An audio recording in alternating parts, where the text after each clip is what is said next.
مفتی سلطان کے بیانات کے لیے مفتی سلطان آفیشل کو سبسکرائب کریں۔ الحمد لله نحمده ونستعينه ونستغفره ونؤمن به ونتوكل عليه ونعوذ بالله من شرور أنفسنا ومن سيئات أعمالنا من يهده الله فلا مضل له ومن يضلله فلا هادي له ونشهد أن لا إله إلا الله وحده لا شريك له ونشهد أن سيدنا وسندنا وحبيبنا ومولانا محمدا عبده ورسوله أما بعد فقد قال الله تبارك وتعالى في القرآن المجيد والفرقان الحميد فأعوذ بالله من الشيطان الرجيم بسم الله الرحمن الرحيم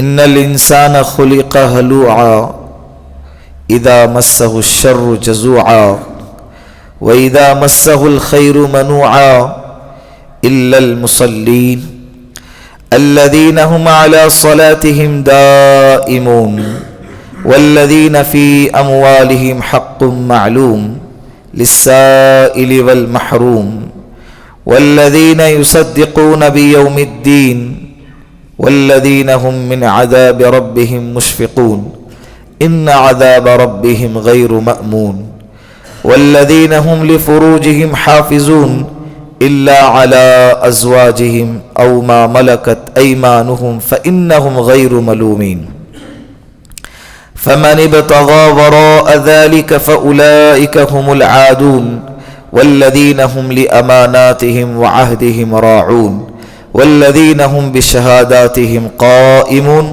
والذين هم على صلاتهم يحافظون أولئك في جنات مكرمون وجاء في الحديث وقال النبي صلى الله عليه وسلم آية المنافق ثلاثة إذا حدث كذب وإذا تؤمن خان وإذا خاصم فجر أو كما قال عليه الصلاة والسلام صدق الله مولانا العظيم وصدق رسوله النبي الكريم ونحن على ذلك من الشاهدين والشاکرین والحمد للہ رب العالمین۔ درود پاک پڑھ لے پیار محبت کے ساتھ ایک مرتبہ۔ اللہم صلی علی محمد فی اول کلامنا اللہم صلی علی محمد فی اوسط کلامنا اللہم صلی علی محمد فی آخر کلامنا۔ گزشتہ مجلس میں سورۃ المعارج کی چند آیتیں آپ کے سامنے تلاوت کی گئی، اس کا ترجمہ اور اس کی مختصر مطلب آپ کے سامنے بیان کیا گیا تھا کہ اللہ رب العزت نے انسان کے سینے میں، انسان کے دل میں دو صفتیں رکھی ہیں۔ بات یہاں سے ہماری شروع ہوئی تھی کہ ایک خیر والی صفت، تقوی والی صفت، اور ایک شر والی صفت، برائی والی صفت، اور یہ دونوں صفتوں پر عمل کرنے کے اعتبار سے اللہ نے انسان کو اختیار دیا ہے۔ کیا دیا ہے؟ اختیار دیا ہے۔ انسان خیر والی صفت پر محنت کر کے اپنے آپ کو اونچا کرے یا شر والی صفت پر محنت کر کے اپنے آپ کو گرا دے، یہ انسان کے اپنی اختیار میں۔ اللہ نے اس کو عقل شعور عطا فرمائی ہے، ایک دل دیا ہے، سوچنے سمجھنے کی ایک صلاحیت عطا فرمائی ہے، کیا صحیح کیا غلط اس کو سمجھنے کی اللہ نے تھرمامیٹر کے جیسا اس کو ایک کیفیت والی صفت اللہ نے عطا فرمائی ہے۔ اسی لیے تو اللہ کے رسول نے فرمایا کہ دل سب سے بڑا مفتی ہے۔ استفتی قلبک، اپنے دل سے فتویٰ پوچھو کسی چیز کے بارے میں، اس لیے کہ دل اگر کوئی چیز غلط ہوگا نا وہ دل میں کھٹکے گا، فوراً کھٹکے گا۔ اللہ کے رسول نے فرمایا دا ما یریبک الا ما لا یریبک، اگر کھٹکے تو چھوڑ دو اور نہیں کھٹکے تو لے لو۔ لیکن ہر ایک کا دل نہیں ہے۔ آپ کے دل میں